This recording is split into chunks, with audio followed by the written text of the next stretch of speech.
Okay. And they haven't gotten back to me. That's fine. Thanks for taking care of that. Hey, Tammy, you there? Not yet. Sorry, I was muted. Technology, right? I am here. Thank you. All right. Well, we're gonna get started in just a minute here, and then you have a spot on the agenda for you to present when we get there. Great. Thank you very much.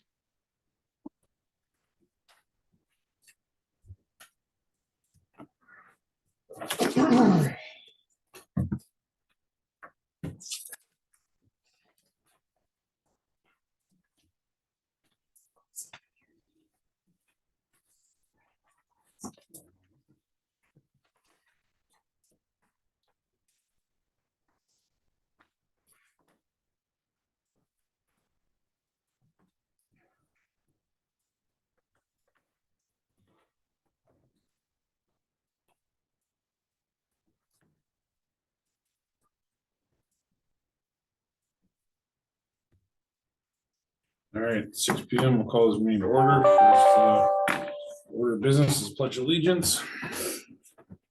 Pledge allegiance to the flag of the United States of America and to the republic for which it stands, one nation, under God, indivisible, with liberty and justice for all.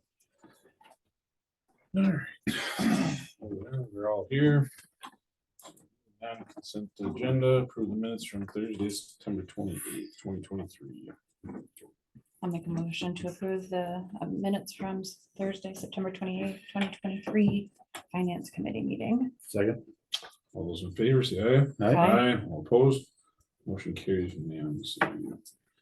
All right, time for public comment, limited to 5 minutes per person. If it's not on the agenda, we have no one from the public here at this time, so moving forward. We will go right into presentations of Ellers Investment Advisor Services. Yes. Tammy, Good I'll- evening. There's No, thank you all for allowing me to join via Zoom. I would normally try to be there in person, but I was traveling a bit for a little family celebration this over the weekend, and I am not back into town. So much appreciated. And I know many of you have met Lisa or Todd from Ellers, so you may have seen some of our smiling faces. And I oftentimes joke that I'm a part of your team and you just haven't met me yet. So pleasure to see you all virtually. And I am assuming at this point you have a copy of the presentation with you there or on the screen. So a lot of times with something like this, I don't necessarily go slide by slide. I think it's important for you to hear a couple of the key takeaways, especially if you are familiar with Ellers. You know that we surround you with a team approach and making sure that you have everyone you need to help guide your financial decisions. And I'm just a part of that team. So Lisa and Todd have been working with you guys to help guide those decisions as it relates to your debt issuance. We have a couple of big projects over the next year and a half that will allow you to build up on some of your you've got your TID plans in place, so that is a really good place to be in. Now one of the things that we are talking through as you are issuing your debt. Todd and Lisa have probably met with you and discussed some of what's going on in the interest rate environment and some of the changes that we are seeing. But if any of you have been monitoring the Fed funds rate or even, short-term treasury rates, interest rates had jumped up really dramatically in the last year and a half. Now, the good news for you as an investor of your debt proceeds. So when you get your debt proceeds, you get a lump sum. During the time of your project or the spend down, you can actually invest those. There are some state statutes that allow you to do so.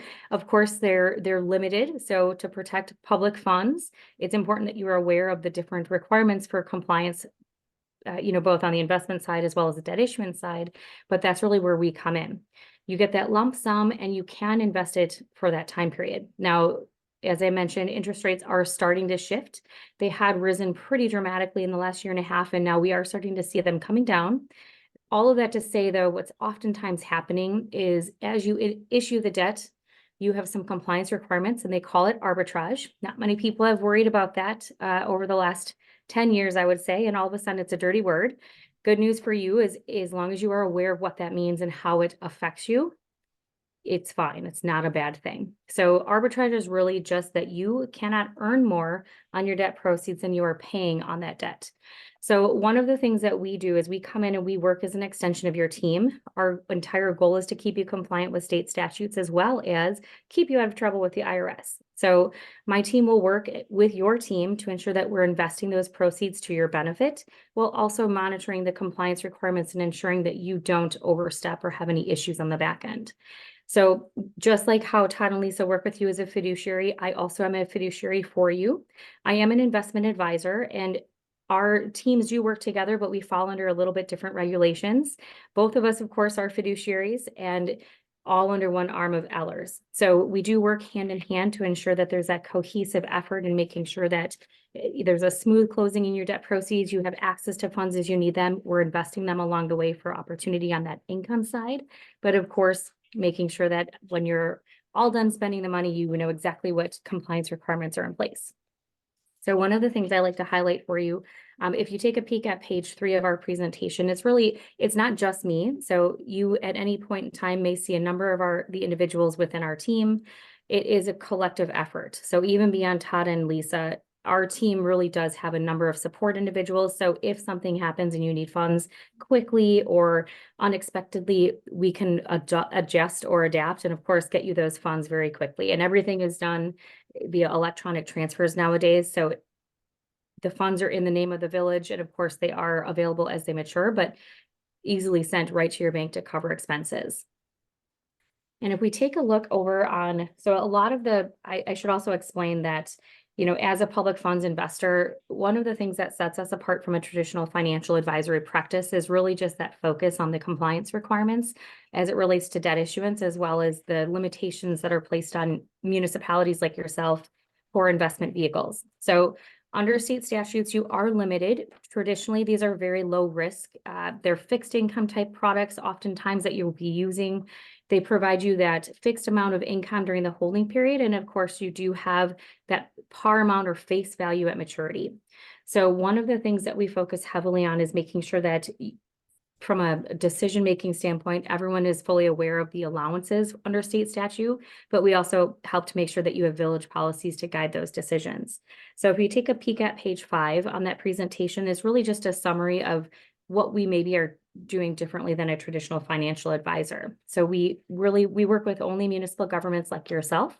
So we are experts in guiding you through those decisions and ensuring that you're compliant with statutes. My background is compliance and legal. So as much as I am an investment advisor and I have worked in the past in those roles, I'm a huge policy.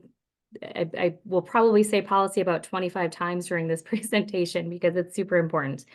For you guys, especially, you are acting as a conduit for your constituents. So it's important that any decisions you make are made with the understanding that you have limitations under state statutes and your own policies. So we get you everything you need to make sure you have those policies in place and you're following them.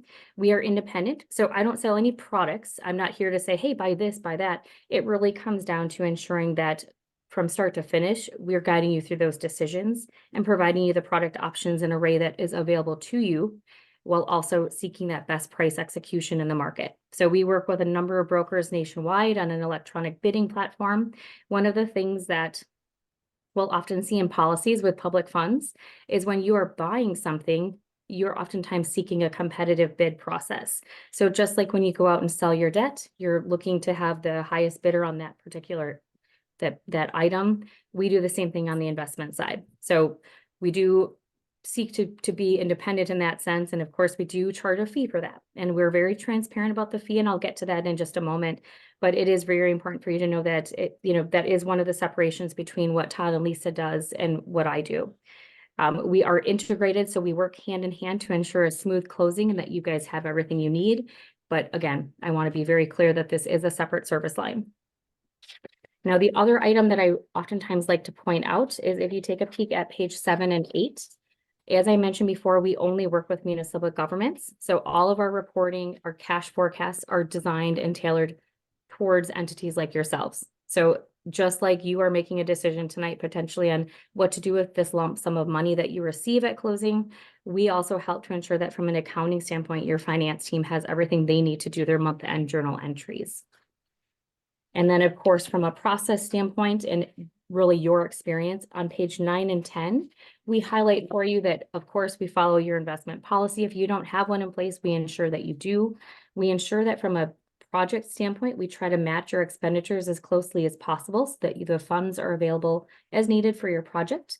And we can always adjust that plan and establish really an investment plan across funds as well beyond debt proceeds. But ultimately, that's what's most important for us to talk about tonight, is making sure that you know you get the lump sum of money, and we want to make sure it's available to cover those projects as they come up.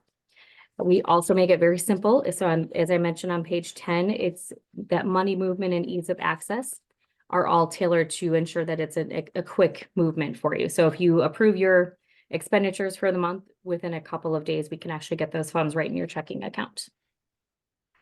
Now, one of the things that I did want to touch on, because you have a couple of decisions that your finance team has available to them. And if we look on page 13, that really is just a summary of what I am proposing for you. And as I mentioned, it's a comprehensive solution so that you have all of the reports that you need to ensure that your accounting, whether it be for your month-end accounting or your year-end audit reporting, everything is in one place as it relates to these debt issuance. We track it so that you are spending it according to the IRS compliance requirements. And then we are really looking to track and monitor that you have funds available for the project. So one of the things that we did, you do have about $3.5 million of those funds that should be in about a 90-day treasury bill. So it's a very short-term vehicle. It's providing you that income while you're holding it. And that's really just short-term for an immediate expense. Then we have about 1.25 that will mature between April and July of 2024. Then there's about $350,000 set to mature in spring of 2025. So this is really one of the reasons that we are encouraging you as you are heading into this project to make sure that you have all of your ducks in a row as you are thinking about arbitrage compliance. The interest rate environment would put you in a position where you're very likely to earn more interest on your debt proceeds during the holding period than you're actually spending on what they call an arbitrage yield. So one of the things that we are looking at is to monitor for that, and of course to adjust strategy as needed so that you are either aware of any arbitrage concerns or seeking to mitigate it as much as possible. One of the things that I suggested is that because we have that large chunk of your debt proceeds that will really be needed short term, I would still suggest investing those just for a short period of time. And I did put together two scenarios, one where you don't invest it, you just put it in your checking account, and the other where you do. Not to say that your checking account may not pay you some interest, but because that is a variable rate that we have no control over, I wanted to show you the difference between the two. So even just a few months of investing those proceeds is really on that $5.1 million, it's going to net you about $65,000 in income. And the fee is about $2,600. Now, $2,600 factors in that entire time period.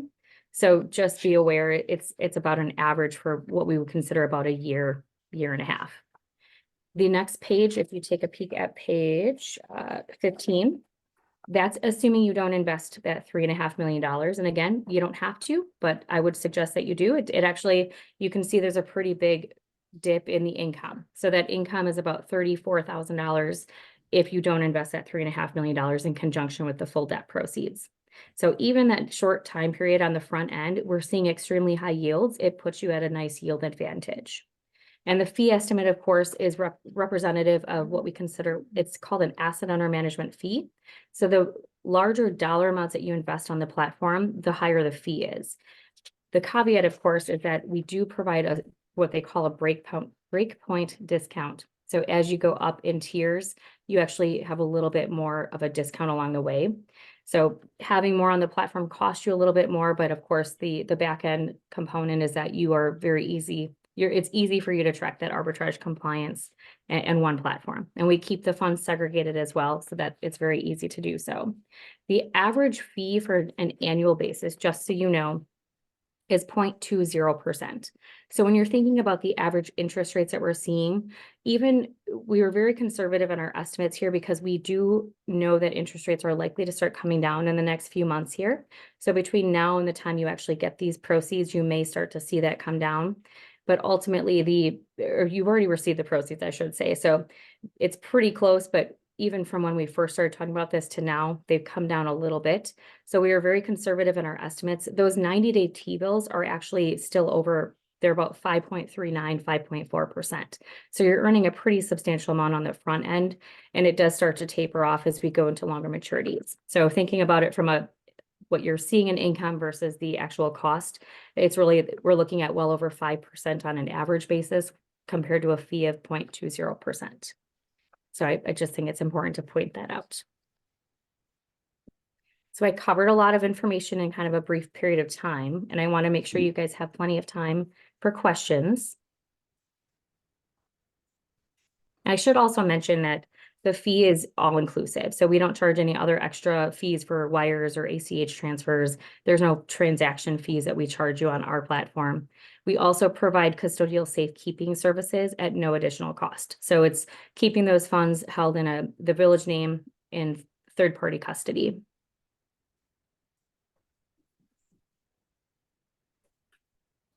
That would make sense. Any questions or? Couple, I guess, or just one? Yeah, she covered the only questions I would have, so. And I guess- always say, if you have a burning desire to talk about treasury securities of the markets, I can go get my crystal 8, my magic 8-ball, and or if I get off the phone and you have questions, I'm always a resource to you. I guess my question is looking at this pages of 14 and 15 here, just so I'm understand, this might be a dumb question, but just so I'm on the same page. So you're mentioning something here, just so in here you mentioned that 20% annually is your fee to manage. 0.2. 0.2. Mhm. Point So not even, yeah. 20% would be a really good one. I would only need one good client for that. Yeah, Decimals matter. yes, never mind, I'm not answering my question. Fairness, that decimal could have been a little bit bigger. Yeah. So. I'm happy to charge you more, but And just so the finance committee knows the breakdown here on page 13, the 3.5 is the TIN funds, the 1.25 is for Highland reconstruction, and the remainder is future CIP. we borrowed for. So that's why you see the timing the way it is. Yeah, because TID funds are gonna get spent pretty Yeah. quick, Mhm. right? Yeah. Roads and infrastructure. Yeah.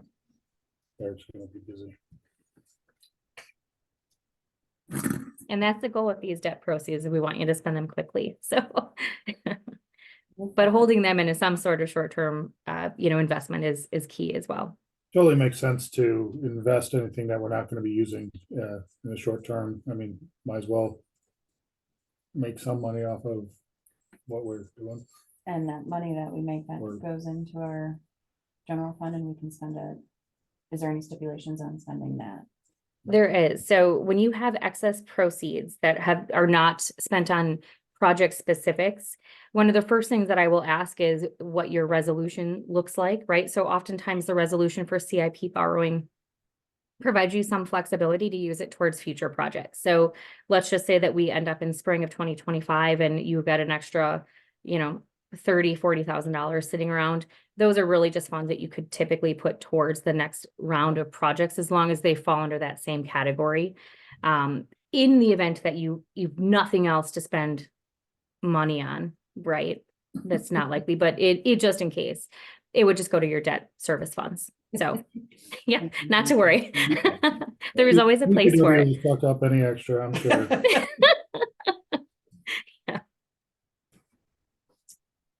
what they do.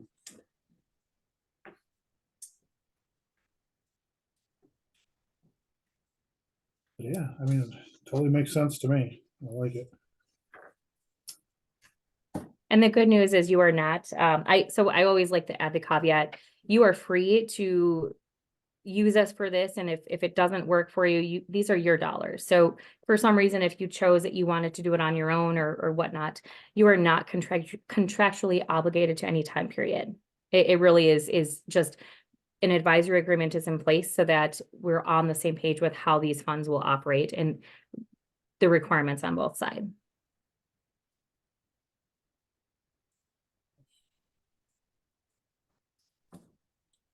So I guess with that being said, my curiosity is too, with what you see, you're the expert in this with the treasury bonds. I mean, if they're looking at potentially dropping interest rates, I know you're probably not gonna see a huge swing, especially with treasury bonds one way or another.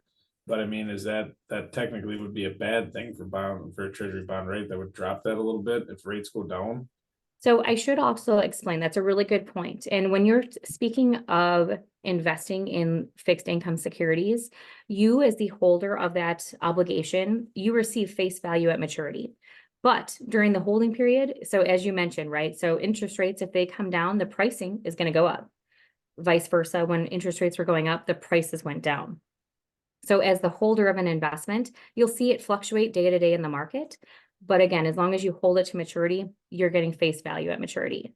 Now, the good news is when we are heading into a declining interest rate environment, most investments that we would place for you now are likely to actually go up in value during that holding period.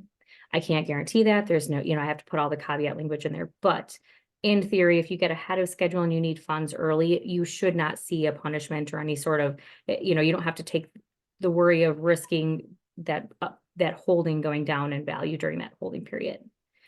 If, a year and a half ago when interest rates were at near zero and, the pricing was pretty high, that was great. But over the last year and a half, we saw those interest rates go up and the pricing come down. And so many of the bank failures that you saw really resulted in them having those fixed income holdings that they had to liquidate ahead of maturity to raise cash. So that's, as long as you aren't in a situation where you have to suddenly raise a bunch of cash in a rising interest rate environment, it's fine.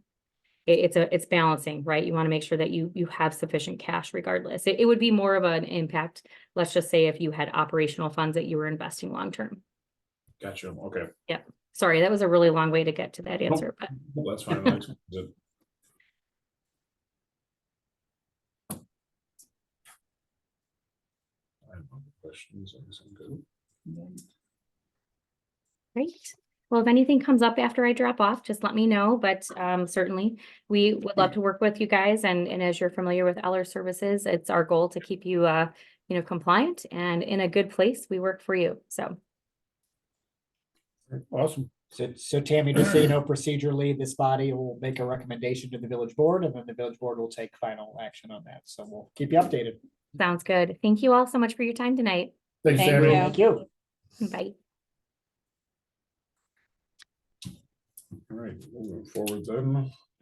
To 6 for action, new discussion. First one on there is a motion to recommend approval of village board for the investment of TID debt proceeds by Allers. I'll make the motion. I'll second. All right, call on question. All those in favor say aye. Aye. All opposed. Motion carried unanimously. All right, on to point B. Motion recommend approval for the village board to update the village financial and purchasing policy. Chris, you wanna? Yeah, this is my item. So apologies at first. For those who don't know, I had surgery at the end of last week. And so if I sound nasally, that's why. And if I'm out of breath, that's why too. So still kind of a little foggy, but that's okay. So for some background on this, when I first came on, the village board had tasked me to update the financial policies. We started with just the purchasing policy and adopted a very quick, simplified version of that we've been working under since the beginning of last year. And then when going through the debt process with Ellers and things like investment and other items, when we sent them what our current policies were, they said, hey, your stuff looks kind of out of date. You should probably update it as well. And so that all culminated to this discussion. We reached out to a few different municipalities that are like size to us that do the kind of same level of budgeting and dollar dues that we do, and ended up settling with the town of Buchanan as the most similar size municipality that truly operates the same way that we do. So we took their document, made some edits to it, sent it over to Ellers so that they can make some edits to it, and then it's now back in our lap to review. So there's 2 pieces of this. One is the purchasing policy and one is the financial policies. The way to look at it is the purchasing policy is the thing that we use internally every day to buy and sell things. And then the financial policies is the overarching policies that dictate how we do things in the village. So I'll start with the purchasing policy. And I'll have you flip to the last page of that, which is page 6. It has a nice little chart here. It should look like this. It's a summary of the purchase policy. And so how this reads is it has the type of spending, the purchase amount, what sort of proof is required, and then what approval level is given. And so it starts with things like petty cash and items less than 5,000. Typically, it's an easy, quick purchase as long as it's budgeted for. We maybe only need one written quote, or Eric might call me and say, hey, I found this gas tank that I can get for 60 bucks. Is that okay? Right? Those sort of things obviously don't need to get brought to any other higher level of approval. So that grants that authority to the paying agent or receipt agent. That's that person. And I am designated as the paying agent in this case, department heads or any of their designees. So again, if Eric's employee needs to go get something, he has authority to do that. Again, as long as it's within that approved budget amount that you guys have already set on an annual basis. And then you keep going up the tiers. There's 5,000 to 9,999, which is a minimum of 3 oral quotes that can get approved by the agent or designee. 10,000 to 24,999. This is where we start to see some evidence, right? You're going to provide me quotes. So Eric's favorite thing that I like to ask him for is to show me the money, right? And then anything over 25,000, that's where it automatically goes to the village board. That's where we're talking about pieces of equipment, trucks, and things like that. And so I know that, Trustee Haas, one of your questions was, well, if we approved it in CIP, then we approved it in the village board, and then we approved it with the budget. Why are we seeing the same big thing? Well, this helps to alleviate some of that. There is some level where you should be seeing, these items, and that's what that 25,000 is meant to be. And then you have public construction, so that's per state statute. Anytime that's 25,000 in public construction, that has to go to you guys. And then we get into some non-budgeted items. So if it's truly non-budgeted, meaning that we just slipped our mind, we didn't put it in the budget, there's no line item we can squeeze it into, that's what these categories are meant for. So if it's 1,000 or less, then I have authority to do that. But if it's anything more than 1,000, if we didn't plan or budget for it, then it's a true board discussion of saying, hey, we missed this, we need to spend money on it. How would we even tackle it, right? And then you have emergency purchases. We've done this in recent history with the clarifier. That remains the same. That emergency authority typically is held within the village president to do that, and then he'll report to you guys at the next meeting. And then capital outlay, so the CIP that we approve, we would fall under those previous categories that we just mentioned. So I'll pause there so I can take a breath and answer any questions that you might have. How is that different than what we had in place before? Or did we just not have this in place at all? We had a simplified version of this. The simplified version was pretty much 5,000 and up. Typically went to you guys. Which again was fine at first when for me, when I had limited knowledge of how much you guys spent and how often, but that ends up being pretty tedious. And there was times where, a board meeting wasn't happening in so many weeks. And, I'd call Josh or call Dan and say, hey, we really need to get this. What do we do? And so we've been kind of doing this policy anyway, but I would like to have it on paper. So we're all kind of following the same rules.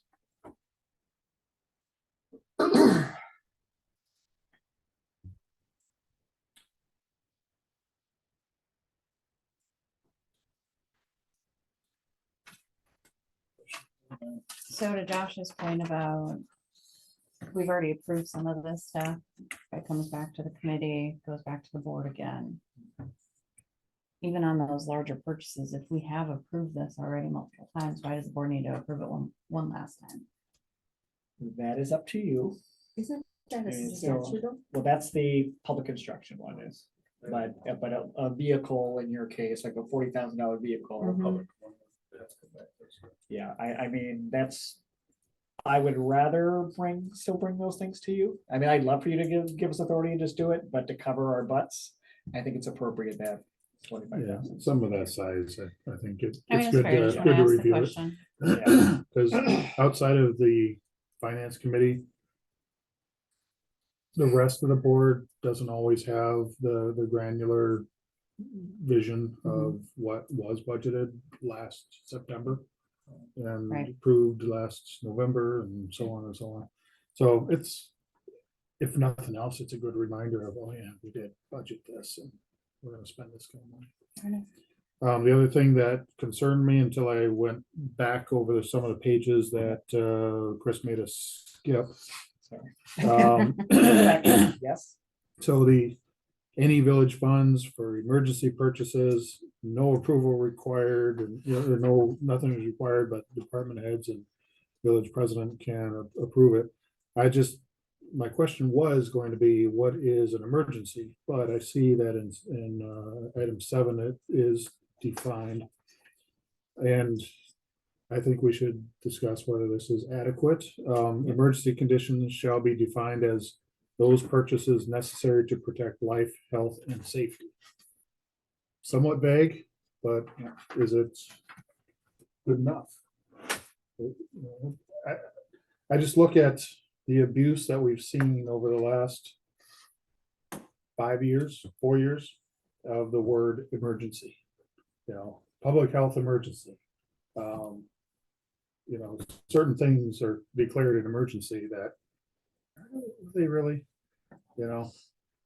So are we satisfied with that definition of emergencies being those purchases necessary to protect life, health, and safety? And if we are, we are. I just wanted to bring it up. And I think, not to deflect from me as your hired staff, but it really puts that onus on the village president. So the person who's the elected leader of your organization to make, it's his call. I mean, again, if the clarifier breaks down, you and I are probably calling Dan to say, oh crap, we have this replacement right now. Do you feel like this is to protect life, health, and safety? And, you know. Okay, so that comma is really an and, not an or. The department heads, comma, village president with report to village board. So if the clarifier breaks, Eric's not gonna just say, hey, let's go replace it. Yeah, it's meant to be authority given with or by the village president to direct us. I guess my question would be though too, would be how many emergency funds have we ever written into? It's like we need something like $50,000 in a mercury spill. That was an emergency though, that still went through a whole board approval. Yeah. Wow. Yeah, you're right. We did go through that. Yep. I was just thinking, because they had to clean it up right away, so I couldn't remember if they did it and then we approved it. No, we had to approve it first.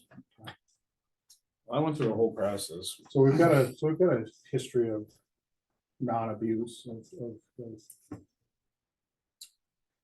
I agree. I'm going off. I understand what you're saying too. It's just a matter of how often does this happen? Oh, we have Eric now. I mean, in fairness, I can see this happening a little bit more often than it probably has, as Eric's uncovering a lot of things. Yeah. Things that we've band-aided for years upon years. There's gonna be emergencies that are going to arise with more equipment and sewers and the treatment plant and everything. I have a feeling it's gonna be, Right. we're gonna run into some more emergencies than maybe there has in the I past. get that, but the water main breaks. I mean, Can't really wait. right. That's what I'm saying. So we don't. I mean, we never had to have an emergency.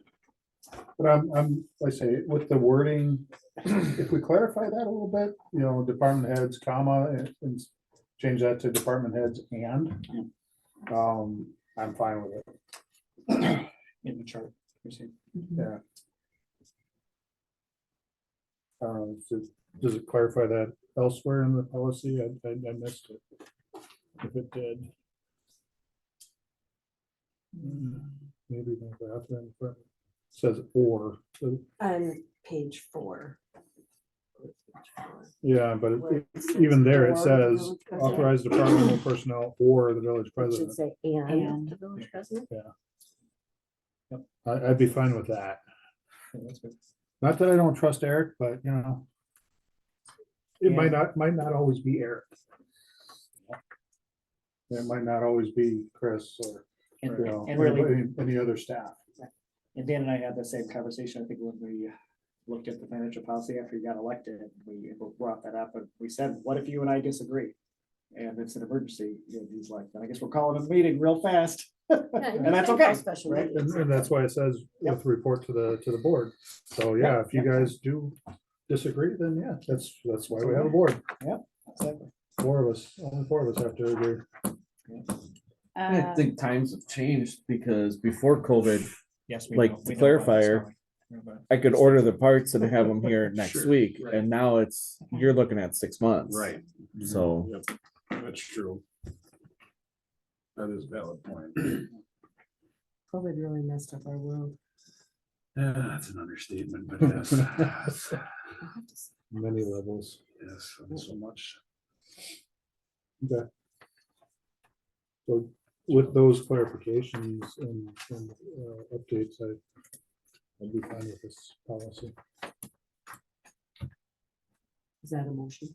I gotta get the rest of the next Still, one. still discussion. Oh. Yeah, I I'm mean, Opening it up for. I- Both of them are. No, I agree. comment from I the was- others. Sorry.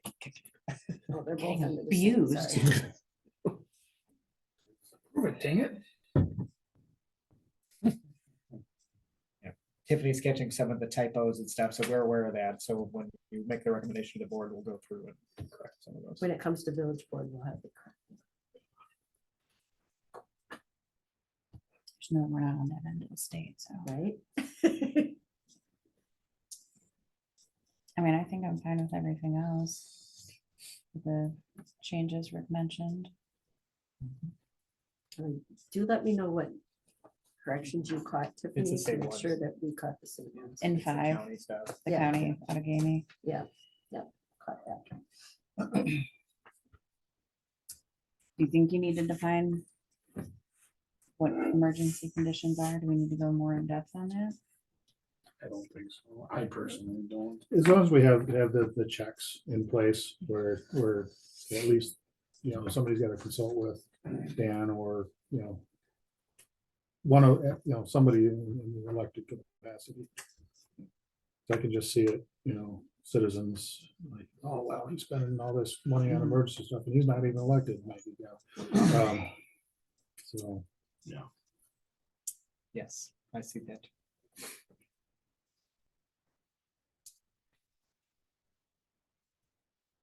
All right, are so we ready to make a motion? I'll make the motion to recommend approval to the village board, the updated Village. Oh, we have to talk about the. Yeah, Chris well, wants a whole other you to document. stack- Yeah, talk no, about the next I was thinking that document. was a separate. No, I they're thought all, so I thought it too. was separate. sorry, too. they're That was a separate together. line. Okay. Should've been Oh, never separate. mind. I We guess all they thought should have it been should have been separate, sorry. This is more as like an attachment to the larger policy. All right, well, then I'll jump right into it, the budget financial policies, and I'll just go over really the changes, what are different. So the first one is on page 4 here. It talks about budget adjustment and balances. So if you remember throughout last year, I made a habit every quarter of bringing you line item adjustments, right? For things as small as $50 all the way up to thousands of dollars, right? So the budget adjustments allows me to have authority to be able to do those small line item adjustments within the department. But if I'm asking to move money from department to department, then those kind of things go before you guys as a board. And then it shows that it should be approved by 2/3 majority of the board. So that's one there. The debt policy on page 5. This is updated and still reflects how we do things. So it shows that our general debt obligation shall not exceed the state statute limitations of 5%, and our total annual debt service payments that are tax supported shall not exceed 25%, which is huge, by the way. You're not even close to that. So that is that variation. And then it goes through on page 6 about how we develop a CIP plan. It's a 5-year rolling plan. Whatever feasible, we're going to be, looking for other ways to have money like grants and federal funding and state funding. And then if we need to borrow, it gives us the ability to borrow those funds as well. So that's all spelled out there. The fund balance policy, this one hasn't changed from your prior policy, so just defines those items. And then I'll move to. So the investment policy, which I have to cross off the whole revision, I think that's still from the camp. So the investment policy is a big update. It's probably the most changed. So in Eller's opinion, your prior policy was very restrictive in what we were able to invest in. So it's just things like CDs, right, savings account, checking accounts. And so like we just talked about with them, there's a wide variety of things that we are able to invest in, and this allows us to be able to do that. So that kind of spells out the risk and what we can invest in. And then talks about monthly reporting at the end of the whole investment thing, so you'll see that in terms of the monthly report that I give you guys now. And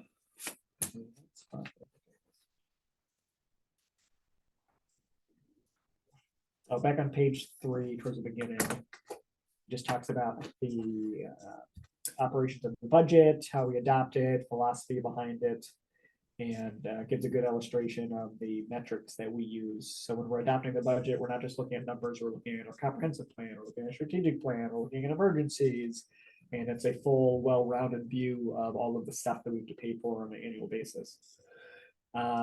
It says that we, of course, want quality programs and services, but if expenditure reductions are necessary, program of service elimination is preferable to poor or marginal quality programs. So a great example of this was the summer parks program, right?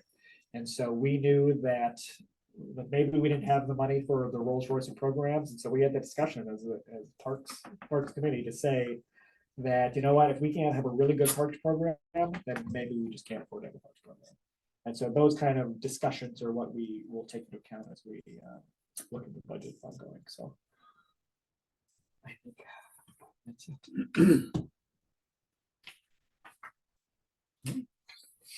Any questions on that? Now can I make a motion? Okay. So I will.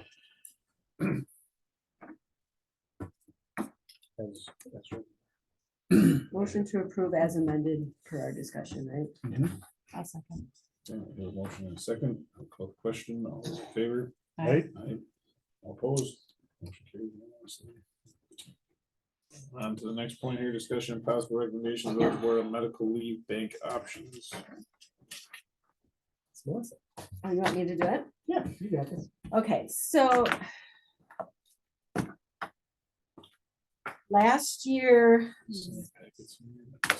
it wasn't in your packet, but I did it. Okay. But you can look at that. Last year,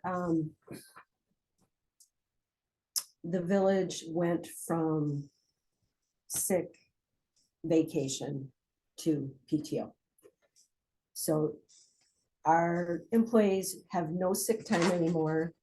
We did increase our PTO to allow for that sick time. So, I mean, it wasn't taken away from them, but with that changeover, many of our employees are at their max vacation because the way that you convert.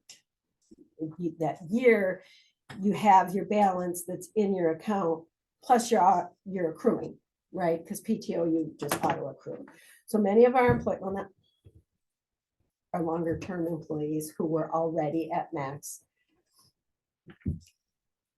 are still at max. So with them being at max, they're either forced to take time off when it's not necessarily convenient for the village or lose their vacation. So Eric kind of suggested, and it's a program that I am used to because we did have it in Grafton, where if you can't use your vacation and you go over your max, it rolls into a medical leave bank. The medical leave bank is used for FMLA approved instances. Typically, it has to be 3 days or more to be used.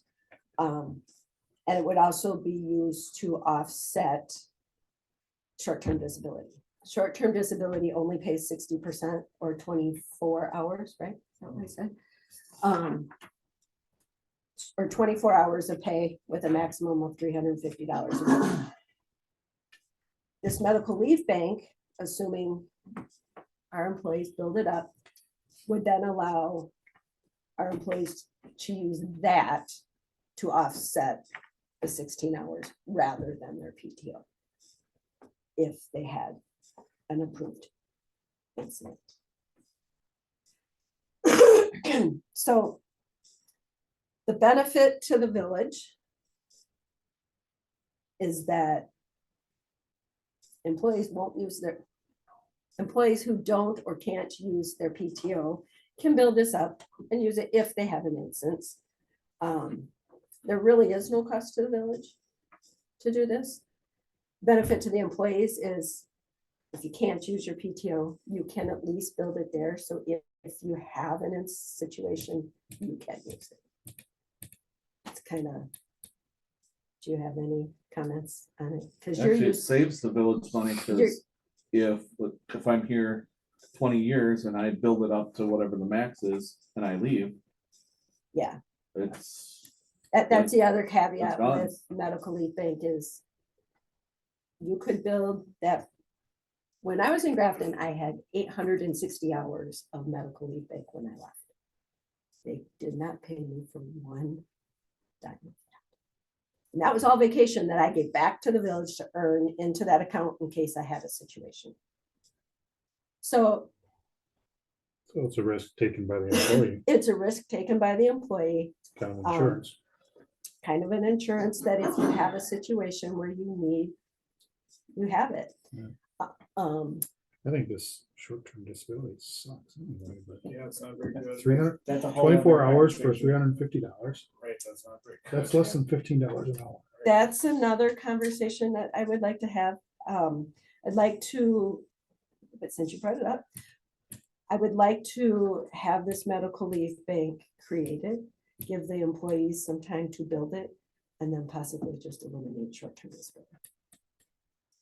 But win-win for the village. it would be, in the long run, it's a win-win for the village, for sure. But our employees need to have some time to build that, and they have to be told, because like, and if an employee chooses to still use all of their vacation and not build that, but know that short-term disability is going away, that's a chance they're taking, but they're given notice that it's happening, right? But I'd like to keep both of them in place for maybe a year, maybe 2 years. I don't know the right time frame to allow employees an opportunity to build that time up. As a public institution, can we legally do that to get away from? I love the idea. I'm just saying, can we legally get away from that offering? Yes. Yeah, you can change your benefits. Okay, I don't. Annual Offering rate, short-term and long-term disability is not a requirement. I have never been offered it before coming here. And really, I mean, in the future, we could keep it just at the employee's expense, right? You could do Sure, that too. Sure, we could do that, right? You could do that too. I mean, just to be fair to the village and the employees, just maybe give them a year to decide what they want to do, and build or not build, that's up to them. Yeah, I would agree with Rick. That's not very good. Short term. Not at all. That's awful. Do we pay you more than $15 an hour? No, No? No, he gets paid 3. Well, it depends if you count the actual hours he works. Well, then he gets paid about That's not right. $120 an hour. and if it matters, so there's 5 of us in DPW, all are in favor. One, because, well, Jason and I are new. And with, I think the village has been a 180 since Chris got here. That the guys don't want to take off right now. There's just so much happening. And, obviously I can't speak for them, but it's exciting to them to see the change, especially like Brandon and Mike and Rick, that this has never happened before. And all this is happening. They're excited. They don't want to miss it. Yeah, Well, right. Ask them. Mike doesn't want to take off when we have lab days because he doesn't want to miss that. Yeah. So- Creating FOMO, nice. Wait till deer hunting season comes. Well, Well, I like hey. his summer because It's been here 14 months. Nobody has called in sick yet. Wow. Oh, wow, that's I mean, that's pretty good. pretty Like, amazing. I mean, that tells you right there, you don't need your sick time, but well, and they couldn't use it for that. Even if we had this medical leave bank, say, That's not a call. No, it's type not. thing. say Yeah. like I woke up and had a migraine and just couldn't make it to work, I'd still have to take a PTO day. I could not take this. It has to be FMLA approved. And FMLA says 3 days or more, so there's that. And then you have to have the doctor and all the paperwork, and Yep. I hope nobody wants to use it in my time frame here, because it's a lot of work. So has anybody used the short-term disability since you've been here? one person. And he said, our short-term disability sucks. So, two things I guess I would ask is, one, are there any other municipalities around us or similar size that are doing the same thing? And two, how does this work for retention, recruiting? I mean, is this something, a good tool to have for both? And- Not saying I want anyone to go anywhere, I'm just saying, again, we might not all be here, so. I, it's just- I did not check with Belgium, which is the same size as us, but like I know in Grafton, I was never or offered short-term or long-term disability.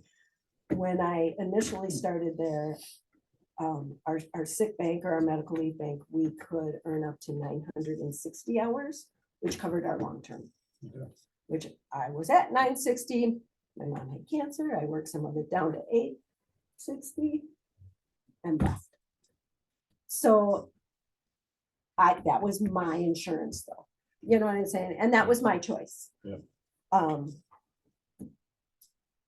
So if we, The other option the village has, which doesn't, I didn't want to bring this up, I'm going to, doesn't cost the village any money unless somebody uses it, which somebody's gonna be using it in June or July. For sure, but the village could put the first 24 hours every 6 weeks, right? So 24 hours a week times 6 is how many ever hours. You could put that hours into everybody's medical leave bank. I think it's 144. Get rid of short-term disability altogether, because essentially by funding 24 hours, you're funding the 24 hours, but it's gonna cost you more than $350 when they take it, because you're gonna pay their hourly rate. Sure. All that makes sense? Yep. I mean, I've thrown so many different scenarios at this as I was thinking about it. And we do have, I mean, it's known fact that he's gonna be taking you got something coming up in June, July, something important? May, June, Mhm.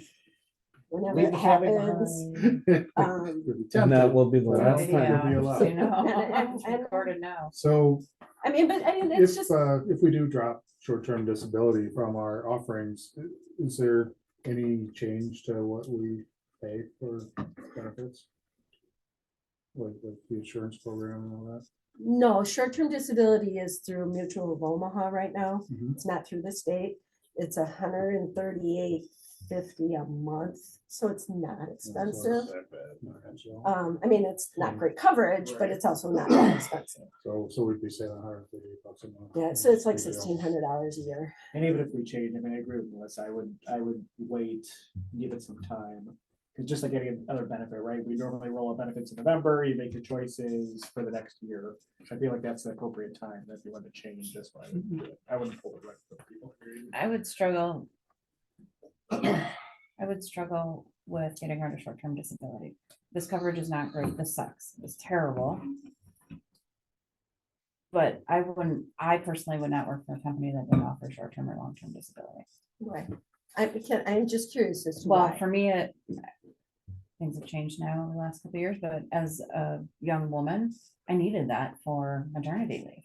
But if you And if we're had, starting to look to expand, our employees within the village and, not everybody's gonna stay here forever. but if you we had a wanna medical bring some leave of that bank that in. covered that, But if I start and I don't have enough in my Mhm. medical bank and say I get pregnant 8 months after I start here, yeah, you 10 months definitely after I aren't start gonna here. have enough. I'm not gonna have enough to cover my maternity leave, and then now we're back into the whole, I don't want it to discount somebody from wanting to choose to work for the village.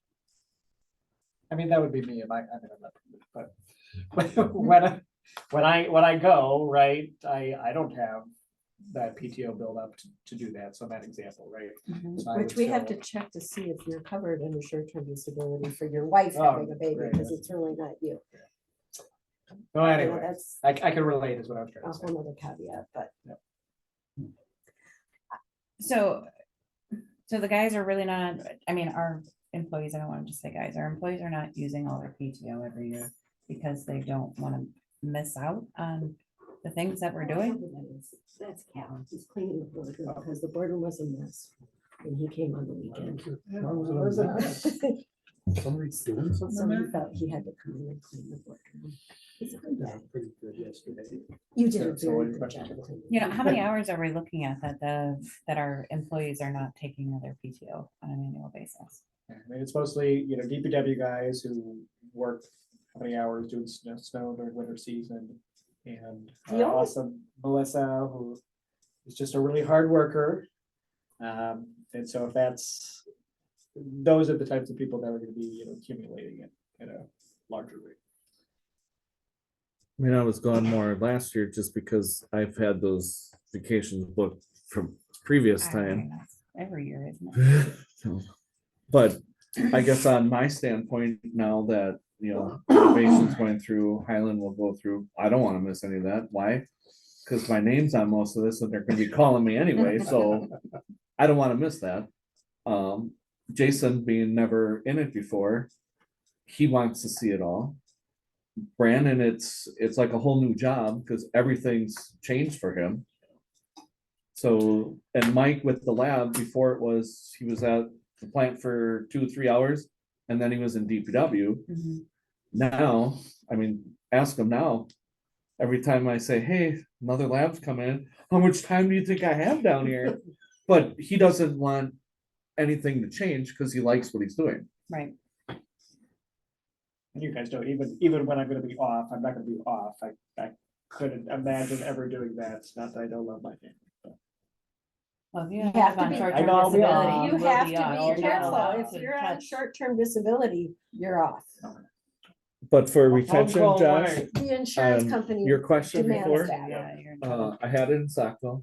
We were But we'll have to able look to see if there's- to move either 960 like Grafton total, or we had two banks, a separation account and a medical leave. Okay. I knew I was gonna be leaving because I wanted to run my own plant. So I put most of my hours in separation. So when I left, the village cut me a check for 11 grand. So I only had 40 hours in there. Yeah. Which then when my wife had cancer, I used that 40 hours. Sure. So, and then I used some of my sick leave when it was sick leave, when I think my youngest was born. I think I did a week when she took off or whatever, then when she went to work, and then I took 2 weeks off, so. I think it's a big thing. So.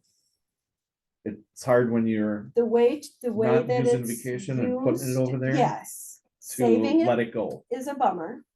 Getting to that point where you have to save it or not use your vacation so you can create this. But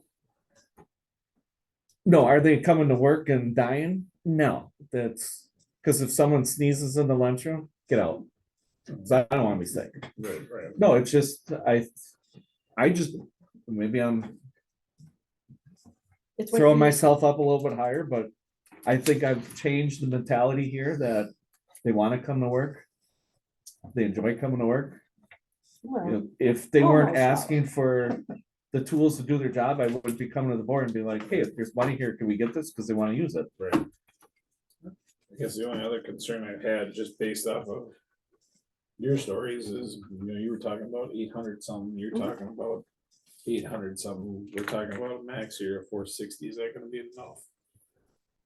The 460, where did I think I calculated that. 60 is 60 hours short of 13 weeks that short-term disability covers. Right. If you're gonna go full. And 40. then, so Grafton had originally the 960 cap because they didn't have long-term disability. We have that through the state income continuation, but that doesn't pick up until after the 13 weeks of short-term. Gotcha, okay. And So then what that's- Grafton had, Saco had, Right. because they copied each other. Right. And then when I left Kiwasko, Adam was trying to get the administrator out there to make sure it was better than everyone else's, so people wouldn't leave. Cause he Right, didn't, that's- to find a licensed operator, when he started asking around, they were laughing at him. Yep. And said, good luck. So then that's- he made sure that people weren't gonna leave, cause time, money involved to try and find them. Right. And look at Jason at the county, I mean. years ago, 110 people apply, now you get five, Five. and only one or two are even qualified to look at a truck, Right. Yep. so. Yep. So that people don't wanna, I'll just say it with summer help. City of Sheboygan's hiring summer help right now at $19 an hour, so they get the good ones. Wow. It's Oh. crazy what we have to pay people to. And we have good staff and they all come to work and do what they're supposed to, and if not, I make them buy me lunch and. Well, You mean- usually buy them lunch. What are that's you what I'm talking saying. about? I mean, I just wanna do whatever we can to keep people here, good people So, here. so But I also want to make sure that we're creating a good enough work-life balance for them. If they're not using their PTO, that doesn't give you a ton of time to have you time that's away from work. Work-life balance is a huge thing these days, and it's super important to a lot of people. And I get they want to be here and they're excited and they want to do that, but you also need to take a step away from your daily work. I And don't think we're denying recoup. anybody. any No. PTO. I'm not saying that, I'm saying, But if people feel like they can't take their PTO because they have to build this up in case they have a situation. No, No, But you're reading too far into it. that's So what she's. Jason came, he had 2 weeks vacation. And he goes, now I have 3. Like, his wife doesn't have 3. But they work the different hours where she does, 2 12s and then she's off for 3 days. We have off Fridays. So to me, it's Mike goes up north, he usually leaves Thursday after work if it's not his weekend.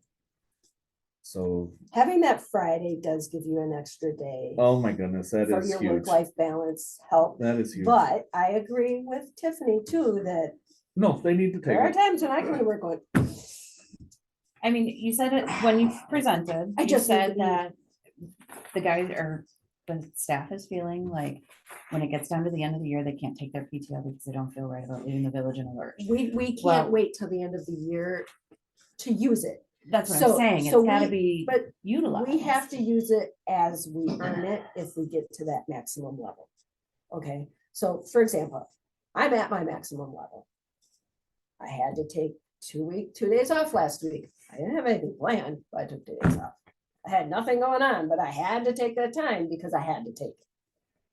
Use it or lose it. Mhm. So I used it. Should have used it the week before, actually, but it was audit and I couldn't, you know what I'm saying? There are gonna be those instances where there's gonna be so much going on, you can't take that time. And if you're gonna lose it and you're forced to take off and there's something important going on, how do you balance that out? I guess my thing is then, so we're talking about this is for employees that have been here for a long. This would be very important for people or employees that have been here for a while, not someone that's just. Or employees who have negotiated in their vacation when he started. For example, Eric negotiated in vacation when he started. Yep. I negotiated max vacation when I started. And- You and didn't I didn't negotiate get anything. max. You I mean, weren't smart. I do the same. I mean, I've been in the industry for what, 20, So even though I 25 haven't years been now. here a long time, I'm at max vacation. Mhm. But I negotiated that in. So if I put time in the medical leave bank, will I ever get it out? Probably not, because I didn't get it out in Grafton. What makes me think I can get it out here? You know what I mean? So for me, it's not gonna be a benefit for me, but I see it being a benefit But for. heaven forbid, what if your husband does get some illness or Well, you he get? has you get it. cancer, but that's, besides the point. Oh. See, I didn't know that, but Well, it's not major, so, yeah, I mean, it could happen. But I'm not opposed to putting time in and having that comfort level. Even though I don't think, 'cause I mean, I had it before. I think it's a great thing for long-term employees. So I think- how does it work then? So at the beginning of the year, are they gonna have an option of, I wanna put, I've got 40 hours PTO, I wanna put 20 of that in the medical bank? Or is it, I get to the end of the year and I've got 40 hours left and I wanna put that all It in? has nothing to do with the calendar year. Well, I'm just trying to figure out Is it what's the automatic? process? What does this look like? Do you get to choose when you wanna put it in? and how much you want to put in, or do you get to the end of your PTO cycle or whatever it is, where you're not gonna be able to use your PTO, you use it or lose it, right? So you know in 2 weeks, I'm gonna lose my PTO, I'm not gonna be able to use it, so then I'm gonna take that and It shove it in would the bank. automatically go. So you have to choose what you're going to do, or you don't take your PTO, It you're on just the verge of automatically losing would it go and it in. just goes there. What is our carryover policy for PTO? With PTO, there is no longer a carryover. So There is a- December 31st, if you have 7 days left, you're screwed. No, you have 7 days. With PTO, nobody You said understands no- PTO, you I said love no it. carryover. No, with PTO, I should look at a spreadsheet.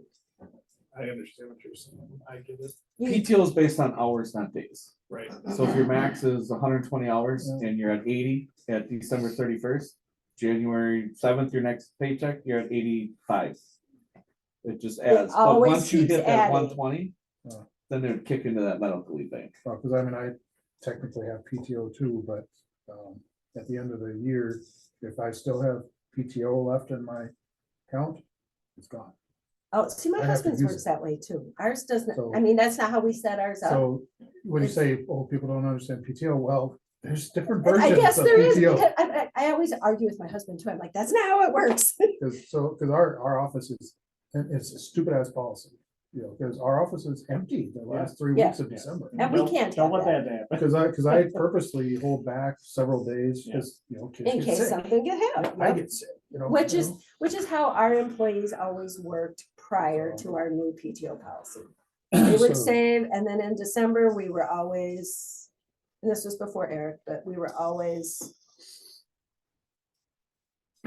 In stretches of time. having Yeah. nobody here in December, and then you have snow, and then you have a problem.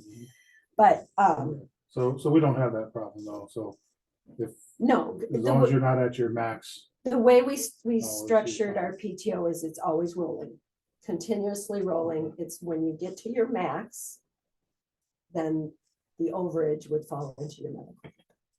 And that would just happen automatically. But I think besides you, I don't think anyone else, I mean, 2 of the guys are close, but I'm not near it. Rick's not near it. And to clear up, I'm not keeping these guys hostage here. I'm When not they- saying you are. When they have vacation, they use it.